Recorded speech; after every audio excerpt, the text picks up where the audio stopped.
welcome on stage my next guest. Please give it up for the brilliant Mr. Sam J.Jones!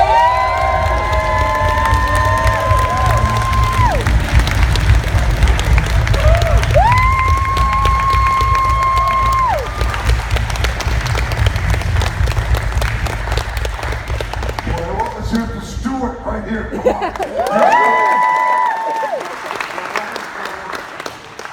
What do I do here? Hello? Oh yeah, how's that? Yeah. Okay, you ready? Thank you for having me. I'll see you later. I gotta get back to my table. Thank you. Sit down. Why are we standing? We should go down here and sit. Let's sit down here. Okay. Should we sit down here? Why not? I'm not supposed to do this, but I'm going to do it anyway. Oh, yeah. Okay. So thank you for joining us here in Glasgow. Yeah, good to be here. And so how have you found Scotland? Have you been able to have a chance to explore it a little, or? I will tomorrow, yeah. My wife, one of my daughters with me, so they're out now looking at castles, all that good stuff. I will join them tomorrow. And what's it like for you meeting all these fans? I mean, Flash Gordon has become this iconic film that the whole family just gather around, they watch it, they thoroughly enjoy it. When you first got the role, did you ever imagine that this would be how much of a phenomenon it is?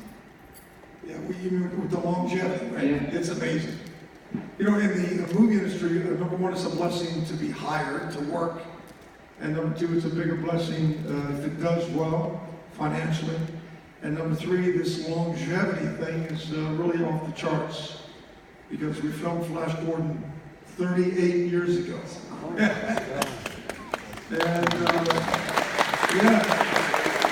by the way, our first week of filming was the Isle of Skye. That was our first week, 38 years ago. Is Margaret here, the one who brought me the autograph?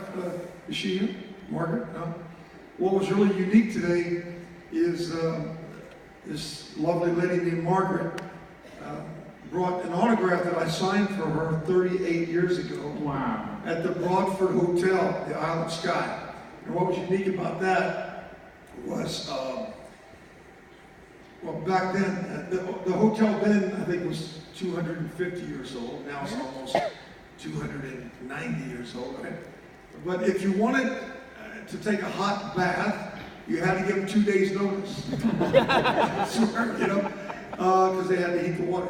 So when I checked in, they told me that, and I said, I'm giving you my notice now. I'm here for 7 days, so I'm going to give you 2 days notice for every day that I want hot water. Because it was pretty cold, I think, when we arrived in Isle of Skye. But anyway, and the significance of meeting Margaret today is she showed me 2 autographs that I signed for her.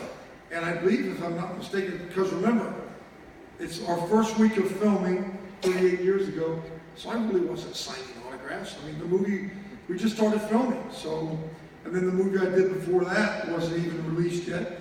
So if I'm not mistaken, those 2 autographs that she had could have very well been the very first 2 autographs I ever signed before. Wow. It was quite unique, actually. So I took a picture of both. That's really cool. Yeah. And that must be kind of, for you, it must be kind of nice to come out and see all the support as well, and to kind of, even 38 years on, see how popular it is. Oh yeah. And I'm getting, you know, it's wonderful. I mean, there I meet Margaret. I met her 38 years ago. And so there's definitely longevity there. But what's also unique is usually my fan base is my age or my children's age. And now because of Ted and Ted 2, come on. Remember now, don't let your kids see it until they're about 30 years old. Right? Seriously. I think my younger kids snuck out and saw Ted. But that introduced the new age demographic, sort of my children's age. It's wonderful. And we get to travel the world and love coming to Scotland. Well, actually, I guess officially it's my first time in Glasgow, because remember 38 years ago, I think we just stopped in and I rented a car and I drove straight to, what was it, Loch Ness, right? Lola Foreman. Yeah, and then you didn't have a bridge back then. So we had to put the car on the ferry, right? Take a ferry over to Isle of Skye. So this is really my first time here. And when you first got the role, how did you feel? Because essentially you had to dye your hair. Well, yeah, I mean, yeah, for whatever the character is. You got to change your eye color, you know, contacts, or dye your hair, change your body weight, you know, whatever's necessary. And are you comfortable with doing that? Well, yeah, it's provision, okay? It's a salary. It's surprising some actors do have some kind of a resistance to doing things like that. So you kind of just like, you have this very gung-ho, I'll do anything attitude. Do you think that's what a lot of actors lack nowadays?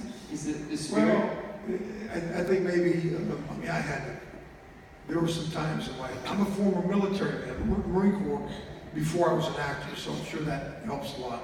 But there were times, you know, still I have to deal with me. I have to still learn how to get over me at times. So I think some actors have an issue getting over themselves, you know. But this magical thing happens when you get over yourself. It frees you up to really be very beneficial, to be a blessing to other people. But yeah, I mean, when I say do anything, I just, you know, I mean, I guess the military did give me a little bit of that gun-ho, but also taught me really to be practical at the same time. But you know, I don't read tabloids about other actors. I hear about, you know, I have a couple buddies who you know, I've known for at least 35 years in the industry. But you know, for me, it's a lot of the fans and younger generation ask me, Sam, what advice do you have? I'm going to Hollywood. So my first advice is, do you have a second skill set? Okay, do you have a second university degree? Because when you get to Hollywood or do anything, it's all about paying your bills. So really, so my mindset now, it's, and my wife was very, I called it abrasively encouraging, okay? When she called me 15 years ago, waiting by the telephone to ring, I was waiting for about 6 months for that telephone to ring for my next acting job. And she made it very clear. She said, honey, and by the way, wives, this is really good. Always encourage your husband first before you let him have it, okay? She said, you're a talented actor.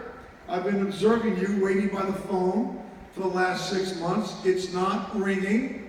We have 2 kids in diapers, one just out of diapers at that time, about 15 years ago. She said, there's the door. Don't come back until you're providing for this family. So, hello. So I called a couple of my former military guys who were doing the high-end security operations around the world. And so I got, long story short, at the age of 50, you know, it's actually 48, I got retrained up to be a security professional. Many, many months getting certified, weapons permits, all that tough guy stuff. And relocated to San Diego, where I started running the cross-border security operations into the border cities of Mexico as a security guy, protecting executives and dignitary, not for the government, for private sector. And I did that, and guess what it did? Number 1, it saved my marriage, okay? Number 2, it forced me, assisted me in getting over myself and that label. Oh no, I'm an actor. Oh no, I'm a physicist. Oh no, I'm a teacher. No, that, for men, for us guys, that should not be the label. The label should be, I'm a working man providing for me and my family. That should be the only label that we have. Otherwise, we get caught up into the, and I understand entitlements. I got that when I was disabled for many months from a stunt injury. So I stayed home. I let my body heal. I took my entitlement paycheck. And but the crazy thing, once the body healed, I said, I really like this free money coming in. I think I could do this for a long time. Anyway, that's about the time when my wife intervened, okay? She said, your body's healed. I don't know so much about your mind. I don't know if your mind will ever heal, but you need to get to work.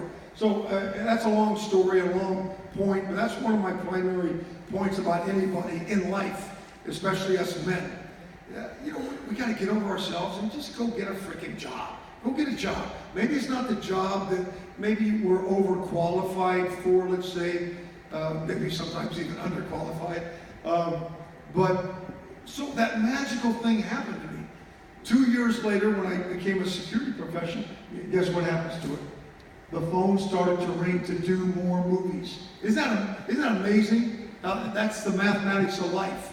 I'm not saying that's the formula, but I'm just saying yeah, and it's been wonderful. So now the icing on the cake is I could be a security professional all week long. I could travel and come to Scotland, do comic conventions. I did 4 movies last year, 2 movies this year. So it's wonderful. It's just absolutely wonderful. And I had a wife who was bold enough to say, knock off the baby talk and go get a job. You know, seriously. So we should be. It's all about, so I tell the young people, middle-aged people, whatever, you want to go to Hollywood, get a job. Because bottom line is, and let me just back up what I'm saying with facts and statistics. Well, anybody know, do you have any idea? Go ahead, raise your hand and shout it out. What do you think the statistics are of all the actors in the world? How many percentage of it, 100%, how many do you actually think make a living and being able to pay their bills? Less than 1%. That's good. The lady said less than 1%. It's actually only 3% of all actors that do movie jobs can only, they pay their bills from movie jobs only. That means what? 97% of all actors cannot pay their day-to-day bills by acting jobs. They have to have a secondary income. That's huge. That's enormous. I didn't really get that when I started. You know, I mean, the money just kept coming in, the jobs just kept coming in. But yeah, 97% of all actors have to do something else to pay their bills. Wow. Isn't that amazing? It is incredible. It's scary. So, advice is, have a second job, get to work. When I went to Hollywood, I was in the Marine Corps playing American football in the U.S. Marine Corps, and I got really good, at least I thought I was good, and I said, oh, because I wanted to stay in forever in the military. So I started playing football, and I said, I'm really good. I think I should leave now. I think the National Football League in America wants me to play American football as a professional. They're going to pay me a lot of money. So I left the Marine Corps. I showed up the Seattle Seahawks, and what do you think they said to me? No, we don't want you. Okay, you're not good enough. So I'm 22, 21, and that's very disappointing. So at the same time, I read an article about Clint Eastwood. You know, so that article inspired me about going to Hollywood. Now that was 76. So that meant that Clint had already been in business since 1955, so 22 years. So my thinking was, okay, and I prayed about it, didn't really hear any clarity, but I knew I had to go there and just give it 6-month intervals. I knew when I got there I had to get a job, waiter, bartender. So I got there, I got a job, but also I had this little parameters, little guideline. Every 6 months, I had to progress a little bit. If I found myself backstepping, digressing, then I was done. But every 6 months, something happened. I got a job, so I was freed up. You know, I was paying my bills, freed me up to go out, meet some people. I got into an acting class, scene study, improvisational class. Next thing you know, I got a commercial agent. I'm doing commercials, and then, within 8 months, I'm getting paid now as an actor. And it happened really quick. But during that time I was working. So it's all about provision, it's about providing. And then when you start working, let's say, then I started doing my first movies and a lot of television. I've done 60 films, but I've done hundreds of television. And there's another mindset you have to have when you do anything, especially in the film industry. Let's just use, I like this, let's just say you make $500,000 on a TV series, okay? That's pretty good. That's 5 to 6 months of work, okay? Let's say it's £500,000, $500,000. Sounds like a lot of money, doesn't it? Okay, 5-6 months, the taxes, I'm probably going to pocket, by the time I pay people in taxes, about half that, maybe $300,000. That still sounds like a lot, okay? Now, the show's over. I got 300 grand, let's say 280 grand in my pocket, all right? Show's over. That telephone may not ring for another 6 months or a year. What am I going to do? What type of standard of living am I going to do? Am I going to go out and buy the brand new Ferrari or Jaguar? Or am I going to buy the brand new car, but maybe the Ford or the Chevy? Well, what's a basic car here? Prius? Talking about Ford. Yeah, Ford, okay. Or did I go out and buy the $1 million home, flat, or did I buy a $200,000 or $100,000 home? So you have to get that mindset right away. I didn't have it it took me a lot of years to get that mindset. You have to live below. Put that money in the bank, get yourself a bottom line car, but a nice car, and an apartment or a flat, inexpensive, and save that money, the emergency fund, because you're going to need an emergency fund. A lot of people say movie business is unpredictable, and I said, no, you're wrong, you're lying. The movie business is not unpredictable. It is predictable that it will be inconsistent at all times. So anyway, it took me about 20 years plus to realize what I just told you, that this could be 4 months, 6 months, a year and 6 months before the phone rings. You better have a plan. You better have not just a savings account, you better have that emergency fund, because you will be tapping into it. And if you're married, if you have kids, it's a whole nother dynamic, a whole nother issue at hand. So you better be prepared. That's all I got to say. Okay, so we're going to open the floor up to questions. So if you'd like to ask Sam a question, yeah, feel free, and I'll come down to you. Yeah, especially if you want to go to Hollywood. I'll ask a question from this round here. Hi, Sam. Actually, going back to what you said earlier about being... Let me see your lips. Put the mic down. Yeah, I want to read your lips. Go ahead. Okay. It's me, it's not you. When you were working in private security, yes, escorting people, first of all, did many of these people recognise you as Flash Gordon, or from any of your other movies? Is this something that was... It's a great question. No, it's a wonderful question. Everybody hear the question? Did anybody not hear the question? Right, okay. It's a great question. I want to know if I was recognized as an actor while I was protecting other people around the world. No, which is good. And the reason why, especially corporate executives, it's a whole other mindset for them. When they're in the back seat in the car, they're not really looking around, even at you. Their head is in the laptop, on the iPhone, whatever it is. And of course, they're just not really putting that together. And how dare anybody, assign an actor to protect somebody's life from kidnapping or assassination? I mean, think about that. Who would have the audacity to bring in an actor or a superhero to protect somebody's life, especially if they've had threats on his or her life? But it happened one time only. It's a funny story, quick story. Because I like to talk. So I'm driving. I was again Mexico, San Diego. So I'm driving this big corporate executive who just came in. He came in. He's a big chief operating officer for a big, huge company. And he only came down to Mexico, maybe once every 2 months. So they always assigned me to him. We had I think a 2-car or 3-car motorcade. Long story short, we crossed back into the U.S., we were done, and I was taking him to his home at the beach in San Diego. He said, do me a favor, I want you to go a different way today. Just follow that truck in front of us. Well, there were 2 trucks in front of me, so I followed the wrong truck. And it led me, so I'm going the wrong way. He goes, no, it's okay, just, pull into the SeaWorld. Everybody know SeaWorld, the amusement park? So the SeaWorld amusement park was right there, so I could make my U-turn. So I pull up to the booth, okay? And remember, we're in armored SUVs. That means the glass, usually, on an armored vehicle, the glass only rolls down about that much, you know, not all the way down.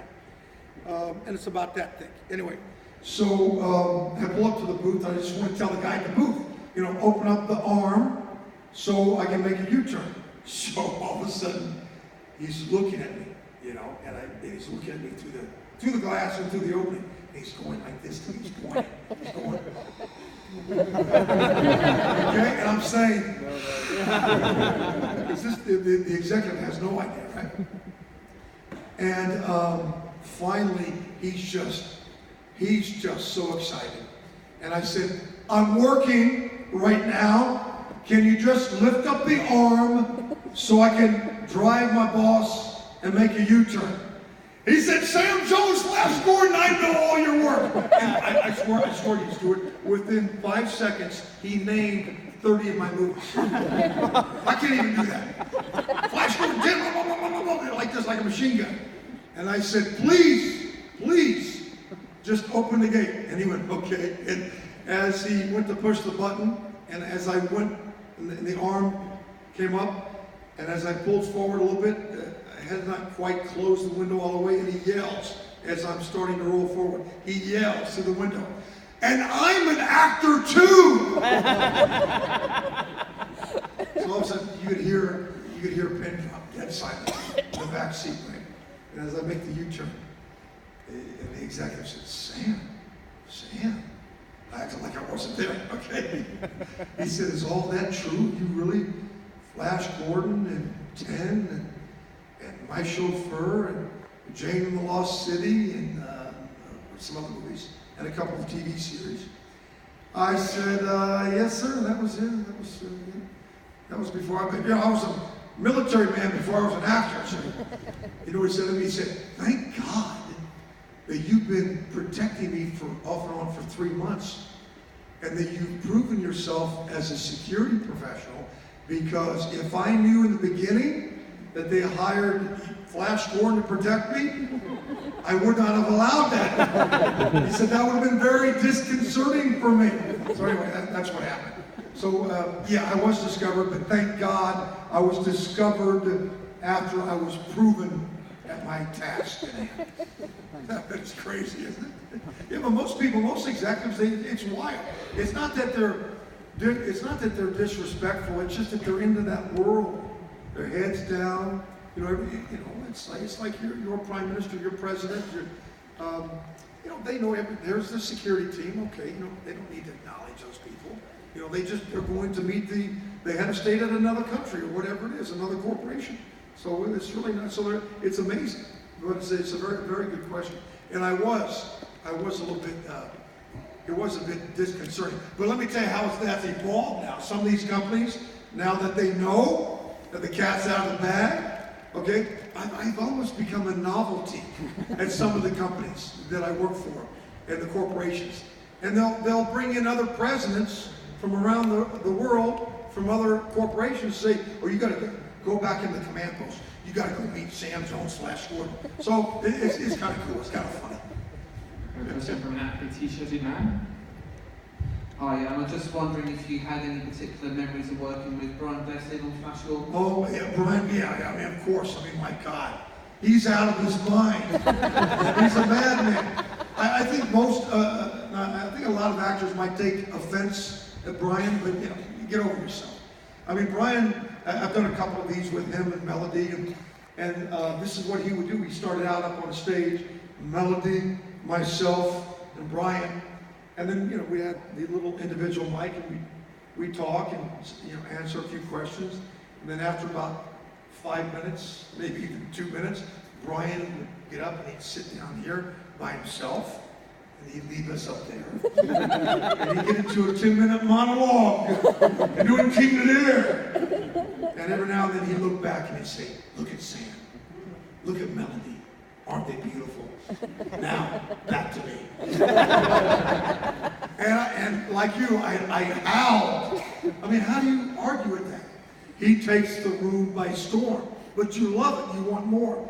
And we were fortunate enough in London, was it 3 years, let me see, 3 years ago, yeah, 38, so we had our 35th anniversary, I think November 2 years ago. And he was wonderful. We had our 35th anniversary reunion of Flash Gordon and Melody and the director Michael Hodges, Peter Wingard, Brian Blessed, and it was wonderful. It was really something to see. Yeah. The question from Amanda.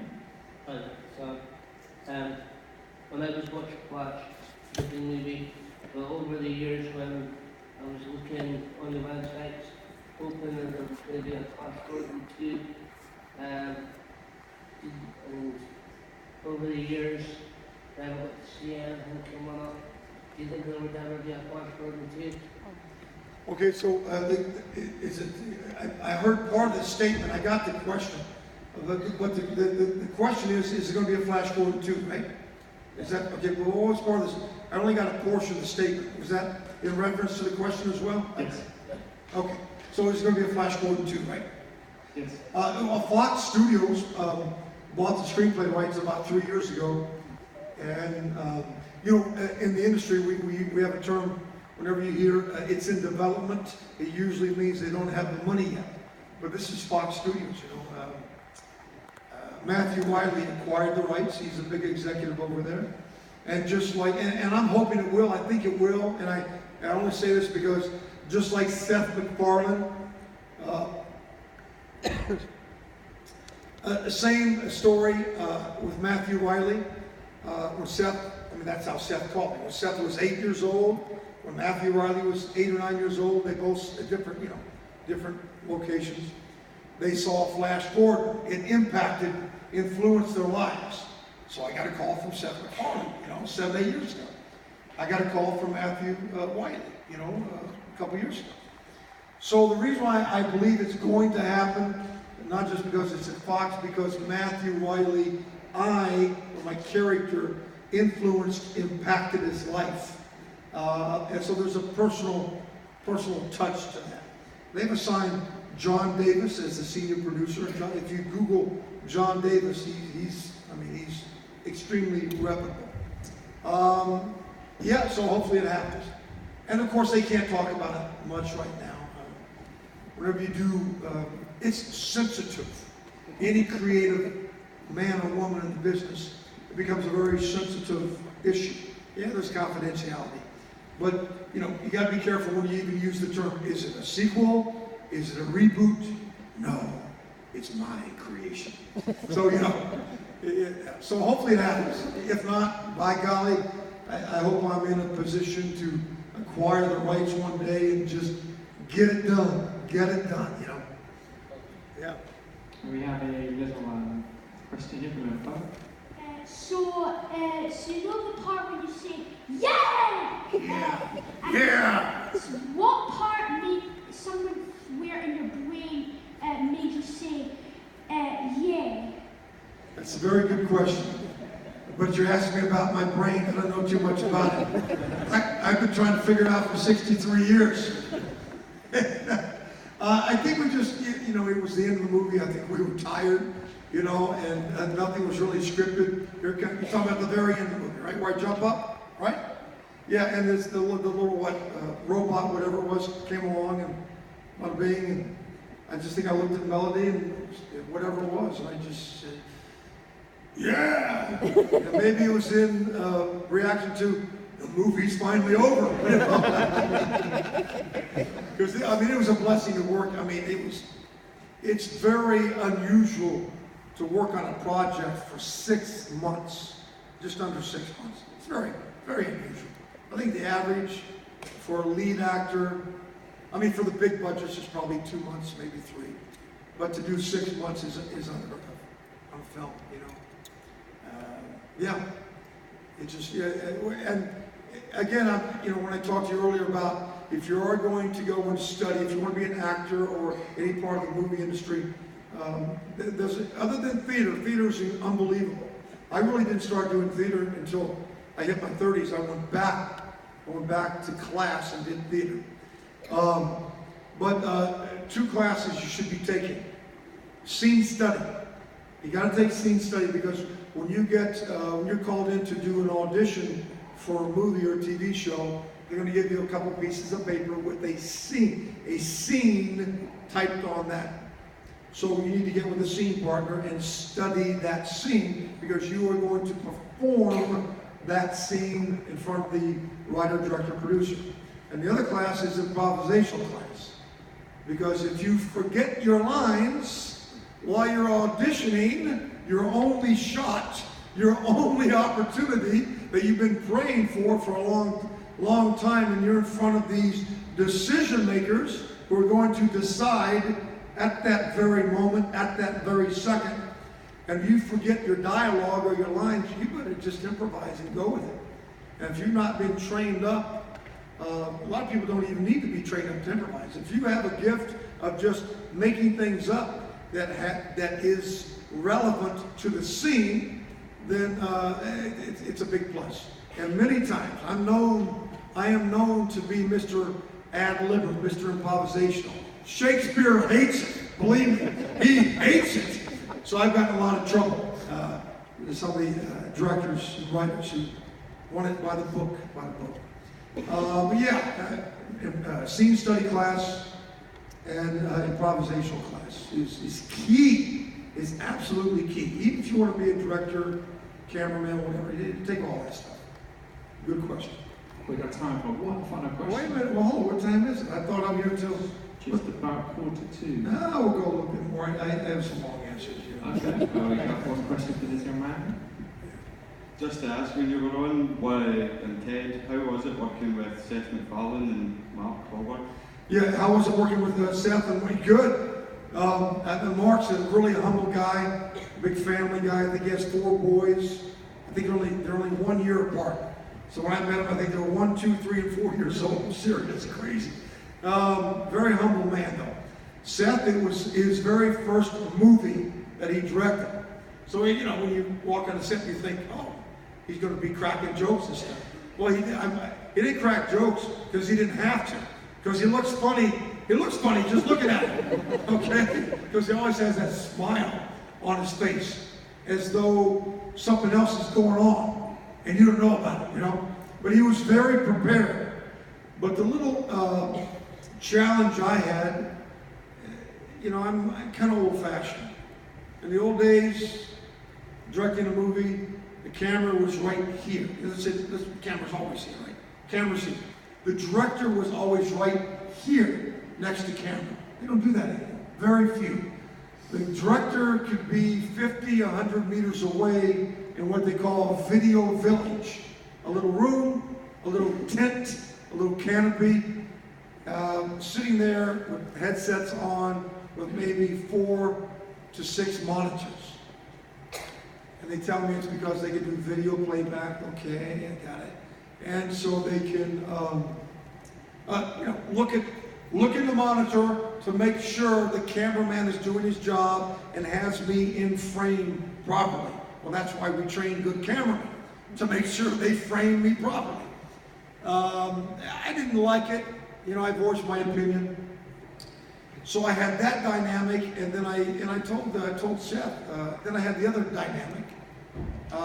Seth, remember, Seth is the voice of the bear. So I'm acting with a bear who's not there.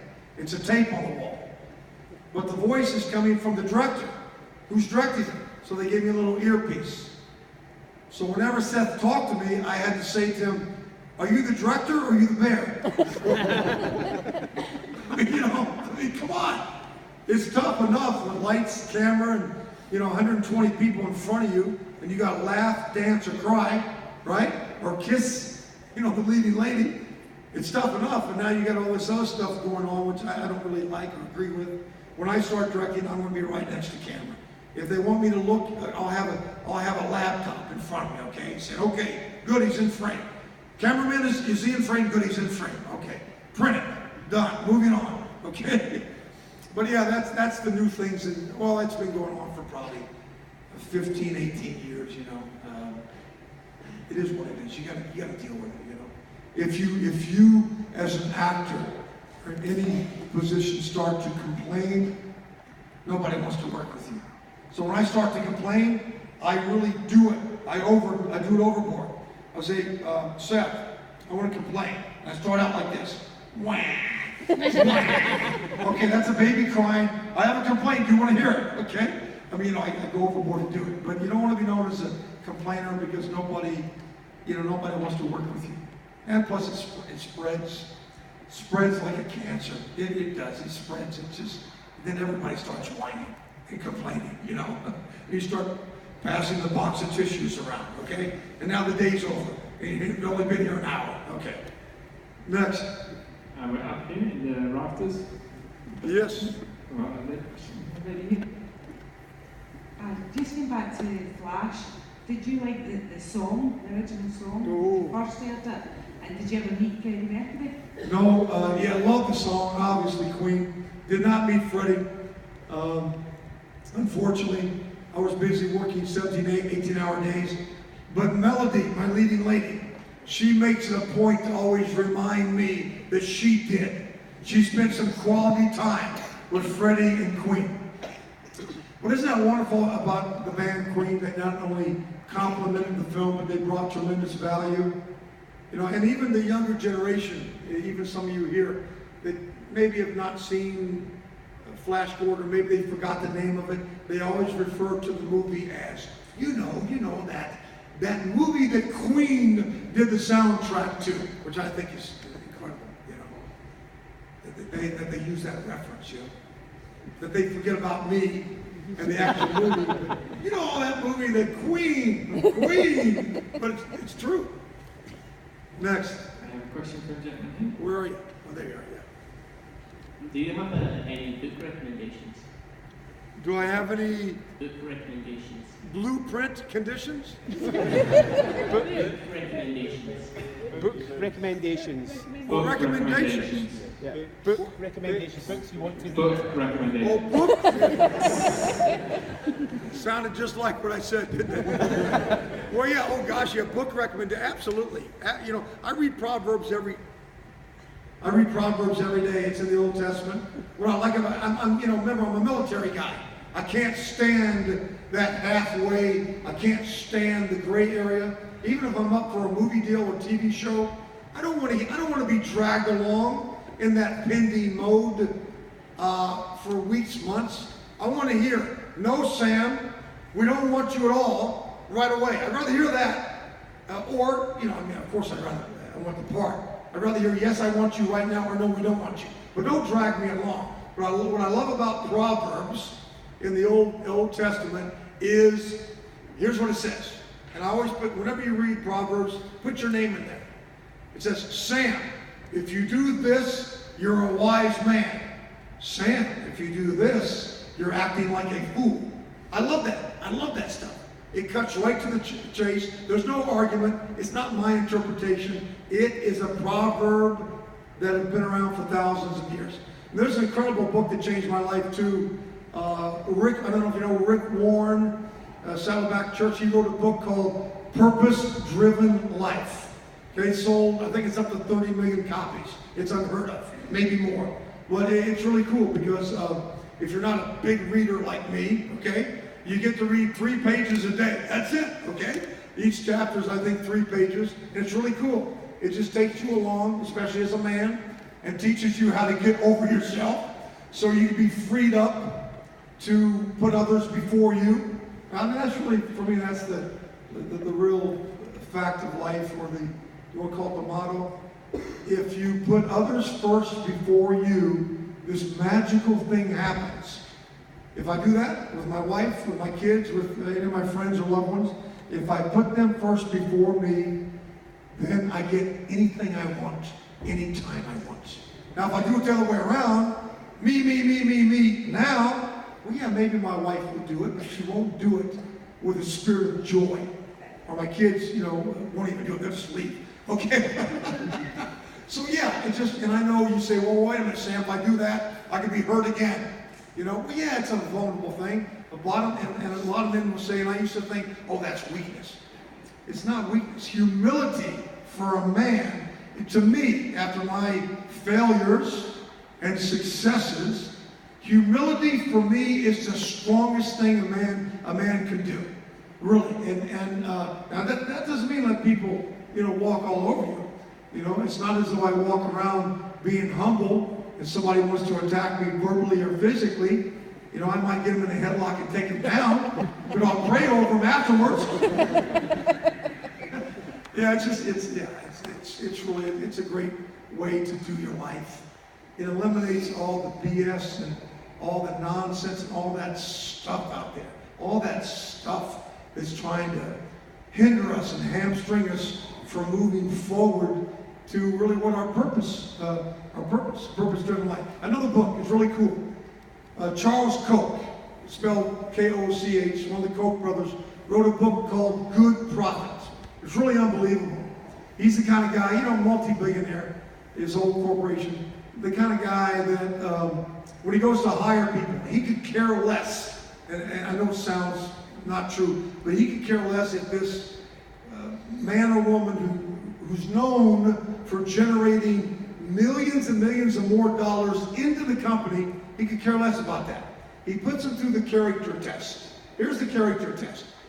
Now the cat's out of the bag, so I think he's changed his hiring process. But when the person comes in for the meeting, Charles says, "Okay, excuse me, I got an emergency conference call, but do me a favor, go down with my little assistant here, down to the cafeteria and get yourself something to eat," and boom, boom, boom. Well, little does that person know who wants this job that that little assistant happens to be a person in tremendous leadership. That's number one. And that elevator ride, the person in the elevator, operating the elevator, okay, the cooks in the cafeteria, and they always put the janitor there who's cleaning up the mess, and the cashier. So based on how he reacts and how he or she talks to all those working people, normal people, based on how he reacts to them is going to dictate if he or she gets the job. It's unbelievable. It's unbelievable. So it's called Good Prophet. He doesn't want anybody in his company who's going to come in and be a whiner, complainer, or divisive, or spread nonsense and spread BS. So he weeds that out automatically. And he doesn't care if they can generate 10, 20, 50 million extra dollars. He can care less. And I think that's it. So Good Prophet, purpose-driven life, and you know, read the Old Testament, or any part of the Bible, but especially Proverbs. It's life-changing. For me, it was anyway. But we're good. Ladies and gentlemen, brilliant. Mr. Sam J.Jones!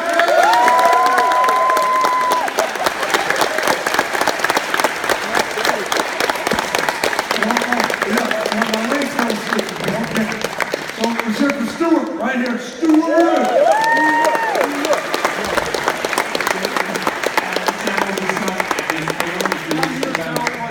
Doors close at what time? 5. So Sam will be here today at the time. If you didn't get to ask him anything, or you wish to ask him a question, then please feel free to pop over and see him. But ladies and gentlemen, keep your round of applause going for Mr. Sam J.Jones.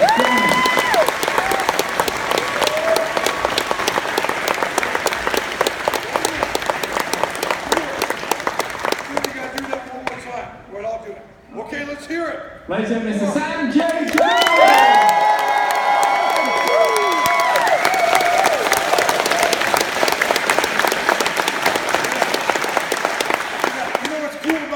When I take that home to my wife in San Diego, California, she says, "Oh, that's wonderful. Now you've been a celebrity for the whole weekend. Now you're home. Now take the garbage out." Okay?